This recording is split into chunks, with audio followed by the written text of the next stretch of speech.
Welcome to Prince Shorthand House. Exercise 26, Monthly Progressive Magazine, March 2021. Speed 80 words per minute. Ready? Start.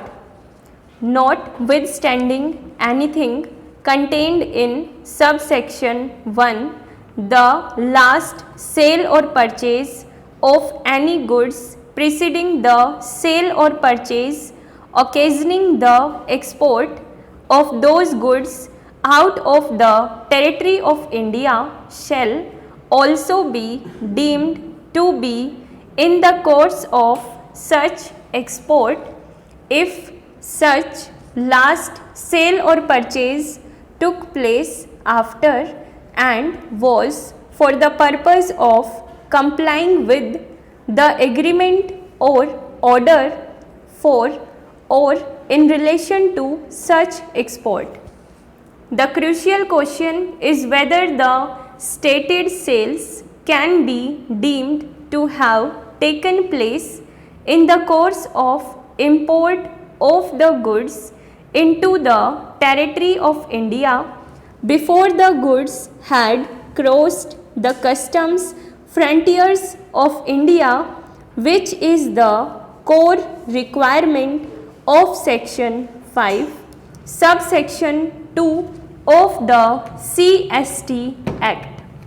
The expression crossing the customs frontiers of India has been defined in section 2 AB of the crossing the customs frontier of India means crossing the limits of the area of a customs station in which imported goods or export goods are ordinarily kept before clearance by customs authorities.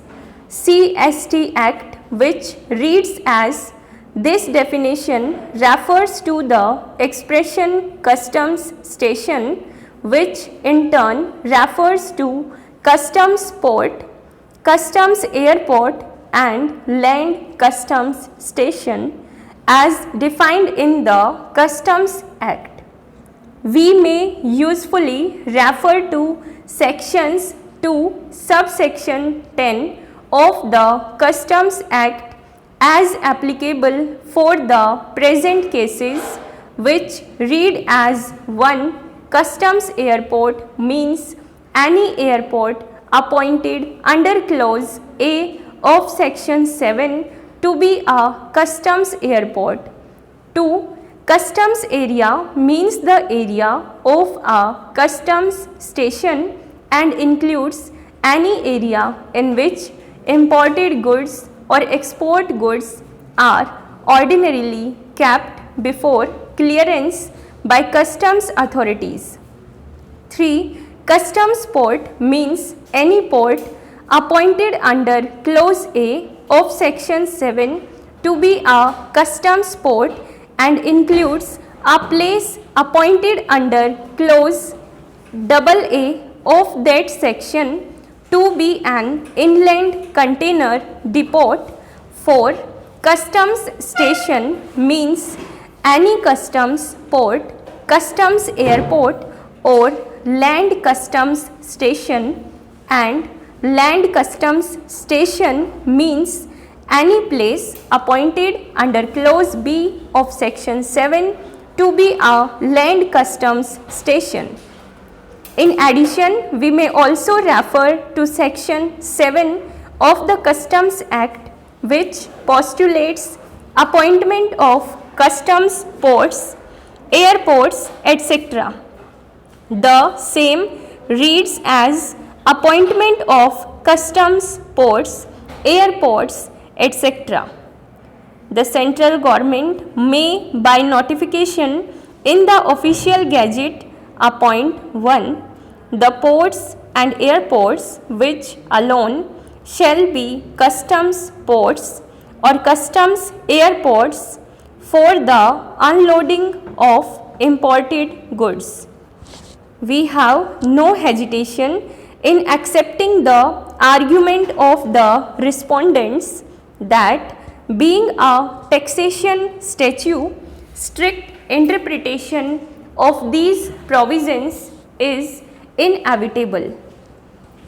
Going by the definition of customs port or land customs station as applicable in the present cases, it is customs port or land customs station area appointed by the central government in terms of notification under section 7.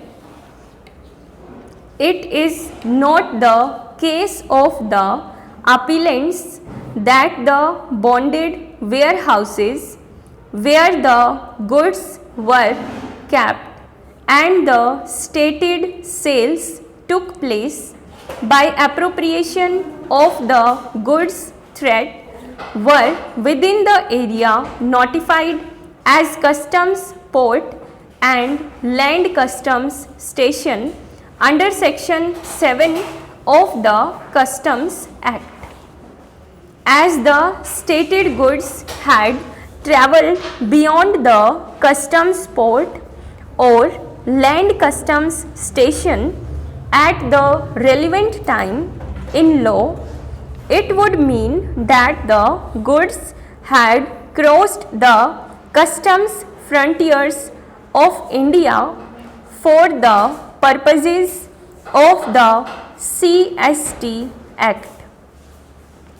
Resultantly, the legal fiction created in section 5 subsection 2 of the CST Act will have no application. Notably, the expressions warehouse and warehoused goods have been defined in Customs Act in sections 2 subsection 43 and section 2 subsection 44 respectively. As per the applicable provisions at the relevant time, warehouse means a public warehouse appointed under section 57 or a private warehouse licensed under section 58. Warehoused goods means goods deposited in a warehouse.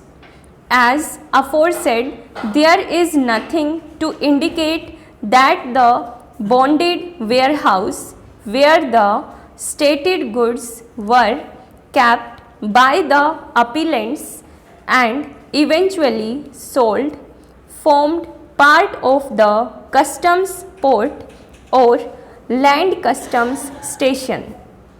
If so, the legal fiction of sale being deemed to have taken place in the course of import of the goods into the territory of India would have no bearing and applicability to the present cases.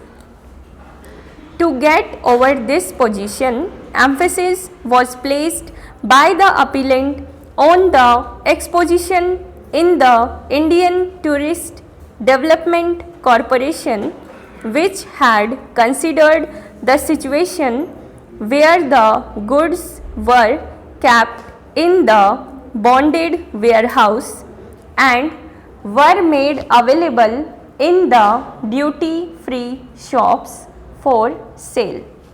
This court opined that since the goods were supplied to the duty-free shops situated at the International Airport, Bengaluru for sale, it cannot be said that the said goods had crossed the customs frontiers of India. We fail to understand as to how this decision will be of any avail to the appellants. For the court was not dealing with a situation as in the present cases in which the goods had crossed the customs port or land customs station area and kept in the bonded warehouse where the sale by appropriation of the goods was effected as such. Speed 100 words per minute. Ready? Start.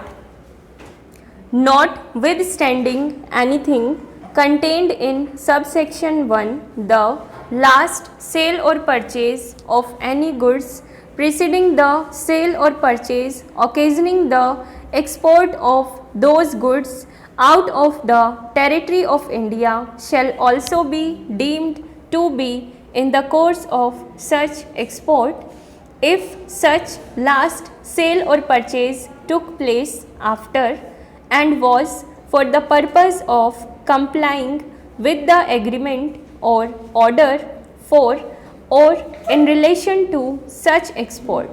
The crucial question is whether the stated sales can be deemed to have taken place in the course of import of the goods into the territory of India before the goods had crossed the customs frontiers of India, which is the core requirement of section 5 subsection 2 of the CST Act. The expression crossing the customs frontiers of India has been defined in section 2 AB of the crossing the customs frontiers of India means crossing the limits of the area of a customs station in which imported goods or export goods are ordinarily kept before clearance by customs authorities. CST Act, which reads as this definition refers to the expression customs station, which in turn refers to customs port, customs airport and land customs station as defined in the Customs Act. We may usefully refer to sections 2 subsection 10 of the Customs Act as applicable for the present cases, which read as 1. Customs airport means any airport appointed under clause A of section 7 to be a customs airport. 2. Customs area means the area of a customs station and includes any area in which imported goods or export goods are ordinarily kept before clearance by customs authorities. 3. Customs port means any port appointed under clause A of section 7 to be a customs port and includes a place appointed under clause AA of that section to be an inland container depot. 4. Customs station means any customs port, customs airport or land customs station, and land customs station means any place appointed under clause B of section 7 to be a land customs station. In addition, we may also refer to section 7 of the Customs Act, which postulates appointment of customs ports, airports, etc. The same read as appointment of customs ports, airports, etc. The central government may by notification in the official gazette appoint 1. The ports and airports which alone shall be customs ports or customs airports for the unloading of imported goods. We have no hesitation in accepting the argument of the respondents that being a taxation statute, strict interpretation of these provisions is inevitable. Going by the definition of customs port or land customs station as applicable in the present cases. It is customs port or land customs station area appointed by the central government in terms of notification under section 7. It is not the case of the appellants that the bonded warehouses where the goods were kept and the stated sales took place by appropriation of the goods thereat were within the area notified as customs port and land customs station under section 7 of the Customs Act. As the stated goods had travelled beyond the customs port or land customs station at the relevant time in law, it would mean that the goods had crossed the customs frontiers of India for the purposes of the CST Act. Resultantly, the legal fiction created in section 5, subsection 2 of the CST Act will have no application. Notably, the expressions warehouse and warehoused goods have been defined in the Customs Act in sections 243 and 2(44) respectively. As per the applicable provisions at the relevant time, warehouse means a public warehouse appointed under section 57 or a private warehouse licensed under section 58. Warehoused goods means goods deposited in a warehouse.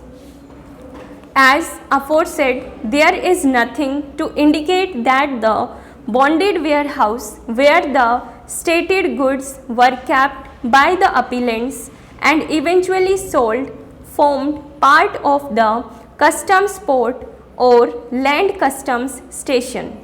If so, the legal fiction of sale being deemed to have taken place in the course of import of the goods into the territory of India would have no bearing and applicability to the present cases. To get over this position, emphasis was placed by the appellant on the exposition in the Indian Tourist Development Corporation, which had considered the situation where the goods were kept in the bonded warehouse and were made available in the duty-free shops for sale.